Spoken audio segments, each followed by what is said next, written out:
Salvete omnes, this is I'm Emilia, also known as TheMartianGeek, and we are about to finish up World 7.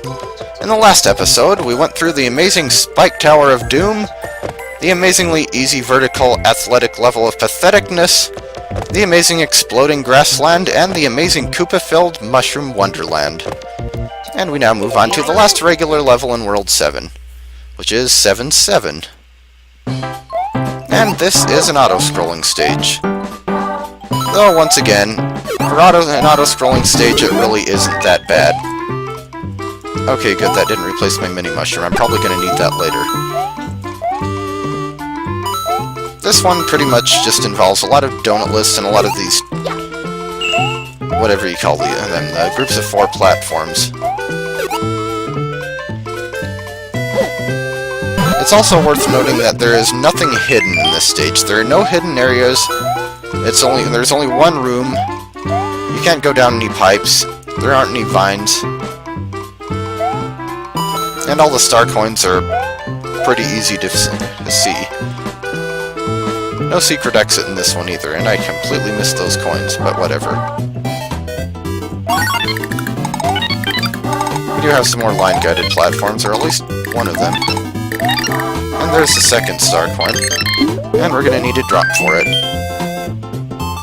I'm not actually sure if you can get out of there without wall jumping. Doesn't seem like it, like you'd be able to, but I could be wrong. Let's just get out of here. There's the third star coin. I did say they were pretty easy to see, did I not? Also, I can't remember which game it was, but I think there was... Whoa!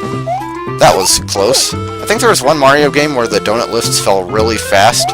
Like, so fast that you couldn't really do much to get back up if you happened to fall. Might have actually been the first appearance of them in Super Mario Bros. 3. But maybe not. I know they actually fell pretty slowly in Yoshi's Island. And speaking of Yoshi's Island, is it just me or does this actually feel like a very Yoshi's Island-esque level? I mean, seriously, it reminds me a lot of 1-5, for instance.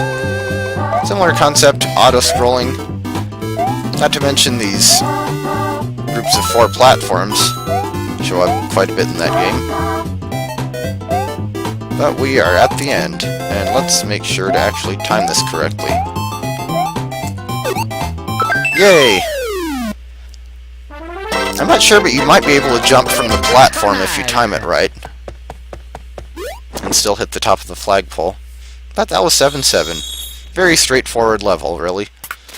Aside from the auto-scrolling, I suppose. And now we move on to 7A. It's the only secret level in World 7. I suppose World 7 made up for only having one by having quite a few regular numbered levels. How many others have had 7? 7A is an interesting one. It has a unique background, and a pretty nice looking one at that. And it is actually a maze. This stage has lots and lots of screen-scrolling pipes, which I believe is a shout-out to some of the levels in World 7 to Super Mario Bros. 3. 7-6 in particular, I would think, but also, well, actually maybe 7-1. But just World 7 and Super Mario Bros. 3 in general. I mean, it was called Pipeland. Get some coins there. Also a unique enemy. I think these things are called squigglers. I missed question mark blocks. I have to go get them. Yeah, these guys will just kind of crawl around the surfaces. And of course we have Piranha Plants. Well, with that many pipes, you shouldn't be surprised. I think that block is just a 1-up, but gotta check, you know.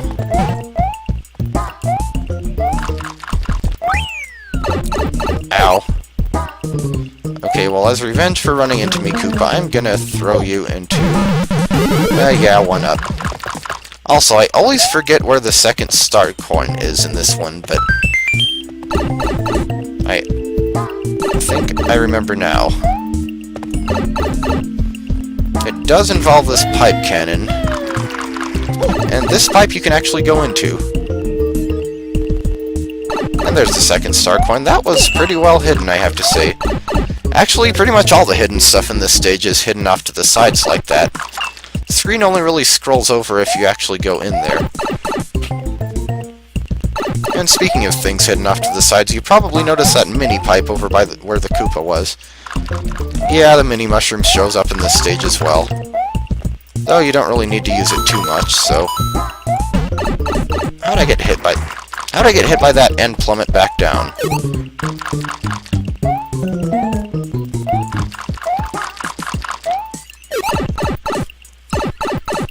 Okay, now let's see. I want to go... Don't jump into the Piranha Plant. Okay, now we get a mini mushroom. Yes, 7A is indeed one of those levels where you have a question mark block that is guaranteed to give you a mini mushroom. Of course, it's too late in the game to really be of much use. Now you want to go up here first, because you need to be mini to get this third star coin. And going this way is probably best. And falling onto a Piranha Plant, apparently. Yes, that would be great.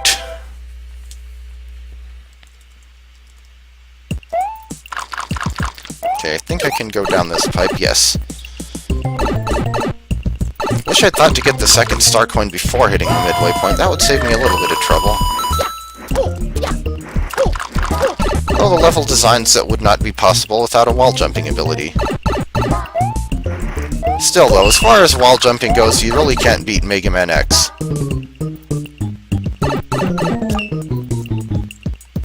Okay, time to climb all the way back up. Okay, even farther, I guess, because I just fell off the platform.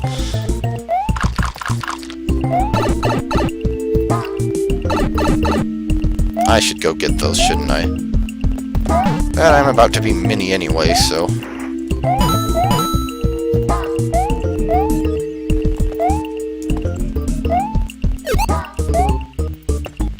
Probably don't need that one up again, though.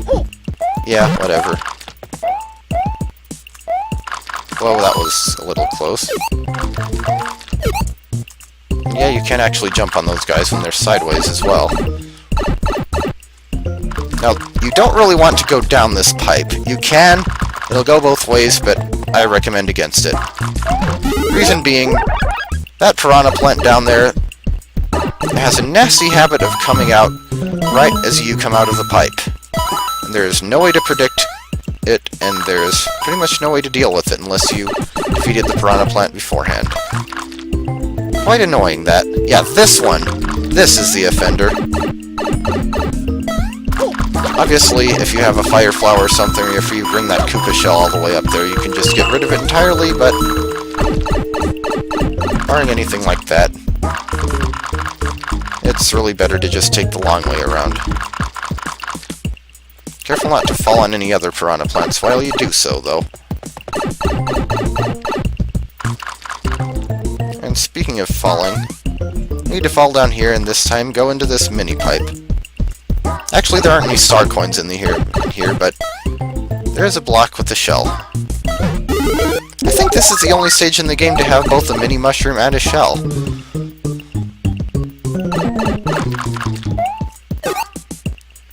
Okay, we've gotten everything. We can finish the level now.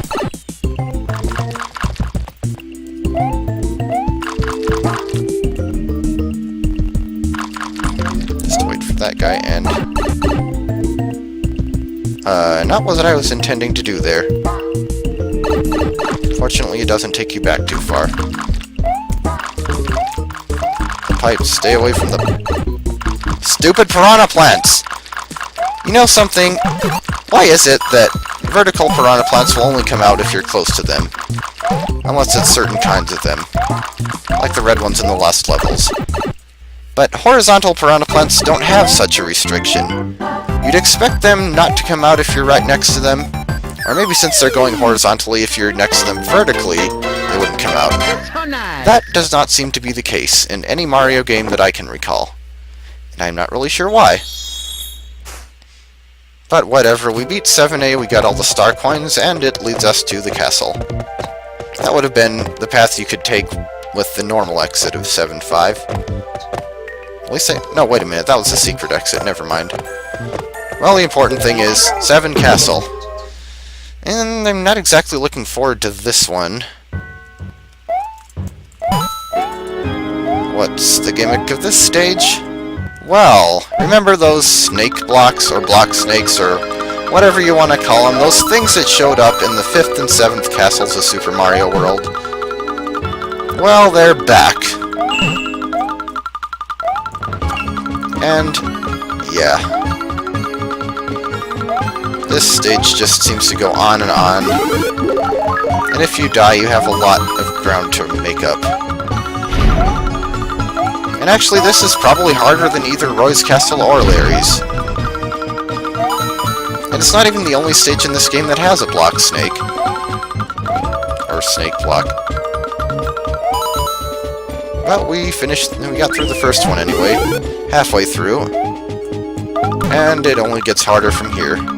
Also, ball and change. I think this might be the only stage that has them. Or maybe some in World 8 that I can't remember, but definitely the first time we've seen him so far.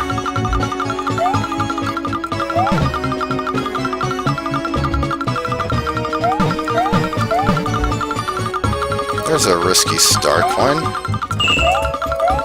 Phew! They would put 2 star coins after the midway point. Whoa!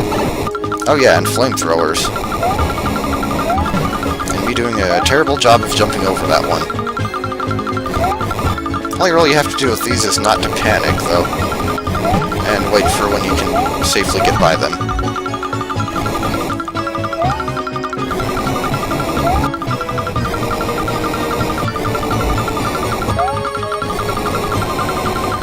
Actually, that could be said for this stage in general. Just try not to panic. Oh, and that 3rd star coin is risky. Yes, you have to jump off the blocks as they're falling down. But I managed to get through without dying, at least. Let's hope that luck holds for the boss. I actually have a bit of an anti-room here. So what are we facing in World 7? Meet Lakithunder! It's a Lakitu that shoots lightning bolts and kills you. I really don't want to have to do this stage over again, so... Oh, but I'm gonna have to! Oh, darn it! You know what? I'm just gonna cut it. That stage is so freaking tedious. I'm just gonna cut back to the boss room. See you guys in a bit. Hey audience, are any of you planning on getting into game design? Or at least designing levels, even if it's just through ROM hacking or an editor? Do you need an argument for why you should put checkpoints before bosses? Well, may I present to you this level. But, in any case, we are back here. We're back in Lakithunder's boss room. And it's time for another round with him. You want to pay attention to how those spiny eggs bounce. Like that one, I did not want to jump there because had I jumped it would have just bounced right into me. The lightning isn't a problem. He telegraphs that move a mile away, so... Really not a terribly difficult boss for World 7. I don't know why I was having so much trouble the first time. And no, sadly, you can't shoot him with fireballs and take his thundercloud and use it to zap people. Lakithunder doesn't let anyone steal his thunder like that. The important part is we are done with World 7. 7 worlds down, done with the world. And on to, naturally, World 8. This time for real. The last world of the game. This will be interesting. And I will see you guys when we cover it in the next episode.